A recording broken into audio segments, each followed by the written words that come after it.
अपूराम को अगर मौका मिलता है तो अच्छी बात है।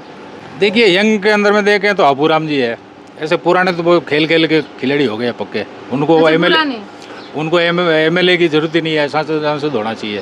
तो सीधा सांसद ही और बना फिर रहे क्या? आप इतनी जान तो डॉक्टर है काम वो तो जैसे कि उसके डॉक्टर है, पेशे से डॉक्टर है, तो मतलब हो सकता है कि अगर उनको दे तो वो निकल सकते हैं, ऐसा होगा। हाँ दे दे तो अच्छी बात है। ज्योति का अभी तो मालूम नहीं है कि अगर ज्योति को टिकट मिलेगा। ज्योति मेरे हिसाब से तो नहीं आएगी, आएगा तो यंग में ही आएगा, कोई आएगा तो। शंखवास गांव में मौजूद है हम, और यहाँ पर ये शंखवास गांव काफ़ी बड़ा भी है, खींवसर विधानसभा में आता है। अभी हम एक शॉप पे आए हैं किराना की, वहाँ पर हमारे साथ यहीं के रहने वाले कुछ लोग हैं, उनसे बातचीत करेंगे और जानेंगे इस बार जनता का रवैया रुख किस तरफ है, क्योंकि फिर से एक बार उनको यहाँ पर खींवसर में उपचुनाव में वोटिंग करने का मौका मिल रहा है। 7-8 महीने पहले ही वोट दिए थे इन्होंने, यहाँ से हनुमान बेनीवाल एमएलए बने थे, और इसके बाद वो जब सांसद बन गए तो यहाँ पर उपचुनाव हो रहे हैं। क्या नाम है आपका? मेरा नाम राजकुमार गौड़ है। अच्छा राजकुमार जी, क्या इस बार की अभी माहौल क्या है, क्योंकि 8-9 महीने पहले वोटिंग हुआ, 8-9 महीने में क्या परिवर्तन आया है? परिवर्तन तो अभी ज़्यादा टाइम भी नहीं हुआ, तो क्या परिवर्तन आएगा और क्या दिखाएंगे। और वैसे ठीक ही चल रहा है राजनीति में। अच्छा, भारतीय जनता पार्टी से भी 2-3 लोग यहाँ पर टिकट की दावेदारी कर रहे हैं। आरएलपी से हनुमान बेनीवाल अभी चेहरा नहीं आया कि किनको टिकट देंगे, और कांग्रेस से यह है कि अभी वो गठबंधन भी कर सकते हैं। कौन कैंडिडेट यहाँ से बीजेपी से मजबूत हो सकता है, या फिर आरएलपी से कौन अगर उतरे तो क्या होगा? एक तो रेवंत राम जी डांगा है और एक अपूराम चौधरी है, और मेरे हिसाब से अपूराम चौधरी को फर्स्ट प्रायोरिटी मिलनी चाहिए। क्यों? यंग है और अच्छा है प्रोफेसर। अच्छा, डॉक्टर अपूराम चौधरी की बात कर रहे हैं आप? अपूराम चौधरी तो वो यंग है तो इसलिए उनको मिलनी चाहिए। हाँ, वो ऐसे रेवंत राम जी कोई खराब थोड़ी है, वैसे पिछली यंग बार लड़े थे चुनाव। हाँ, अपूराम को अगर मौका मिलता है तो अच्छी बात है। अच्छी बात है। अच्छा, मतलब अभी यहाँ पर अगर आरएलपी से क्या लगता है कैंडिडेट कौन उतरेगा तो टक्कर रहेगी? अब टक्कर तो अभी वोट के ऊपर है। अगर 3 पार्टी खड़ी होती है, कांग्रेस बीजेपी आरएलपी होती है, तो उसका निर्णय अलग होता है। और आरएलपी नहीं होती तो बीजेपी आती है, और कांग्रेस खड़ा होता है तो आरएलपी का भी चांस बनता है। अच्छा, वैसे अपूराम अगर यंग में आता है तो उसका थोड़ी तुलना अलग होगी। उनकी तुलना अलग है। हाँ। अच्छा, क्या लगता है भैया आपको जनता यहाँ पर क्या चाहती है इस बार? पिछली बार आपने किसकी तरफ थे आप?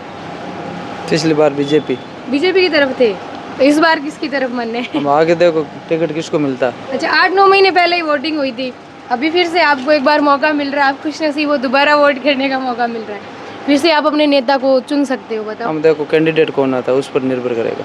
कैंडिडेट पर निर्भर है यहाँ पर। अच्छा, आप बीजेपी बोल रहे हो, जैसे आरएलपी जो हनुमान बेनीवाल टैग है आरएलपी का, वो ही उनके नाम पे ही ज़्यादातर वोट मिलते हैं। उसके बाद दूसरा बीजेपी में यह है कि आप बोल रहे हो कैंडिडेट पे, तो 2-3 कैंडिडेट का नाम आ रहा है, आपको क्या लगता है? जैसे इन्होंने बताया डॉक्टर अपूराम चौधरी है, भागीरथ डूडी है, रेवंत राम डांगा है। हम देखो जो कैंडिडेट है उस पर निर्भर करेगा। आप जानते हो तीनों कैंडिडेट को?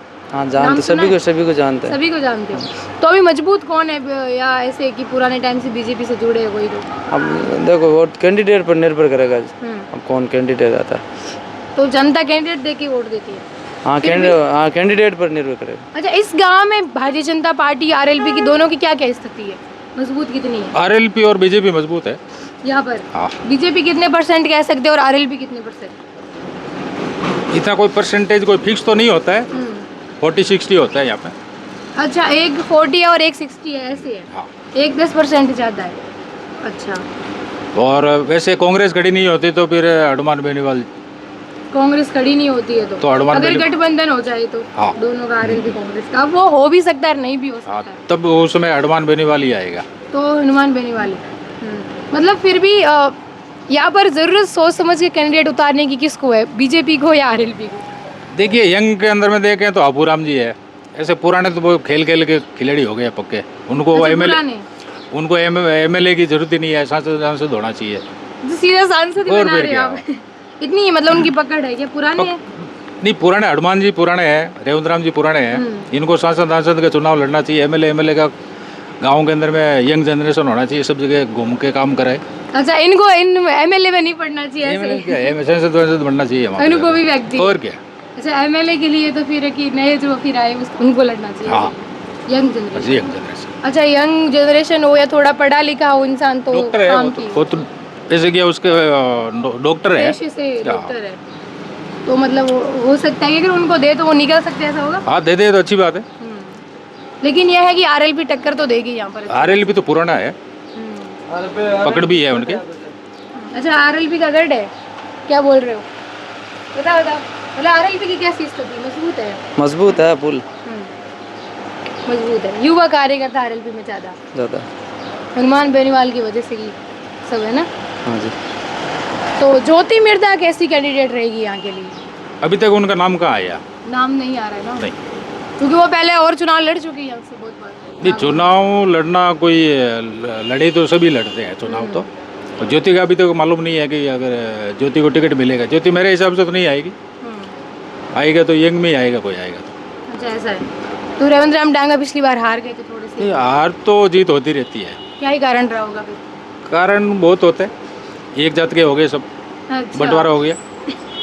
पर लेकिन ज्यादातर यहाँ पर एक ही कास्ट के दोनों कैंडिडेट आमने सामने होंगे। जो भी कैंडिडेट आता है सब लोग काम करवाते हैं, ऐसा बात नहीं है कि वो काम नहीं कराया वो नहीं कराया, काम सब कैंडिडेट कराते हैं। अब इच्छा होती है किसी की नहीं, ये मेरा आदमी है, ये रंग है, मैं इसको दूंगा, वो इच्छा हो जाती है। और हाँ बिल्कुल, धन्यवाद। तो आपने देखा कि यहाँ पर वही है कि बीजेपी से और आरएलपी से दोनों में यहाँ पर टक्कर तो रहने वाली है, शानदार खतरनाक टक्कर रहने वाली है, क्योंकि दोनों ही पार्टी यहाँ पर जो है अपना अपना वर्चस्व के लिए लड़ाइयाँ लड़ेगी और मजबूत स्थिति में है। आरएलपी के भी अच्छे कार्यकर्ता, बीजेपी के भी है, लेकिन डिपेंड करता है कि किस कैंडिडेट को यहाँ पर टिकट है वो मिलेगी। जनता के आधार से ये बात अभी सामने आ रही है। धन्यवाद।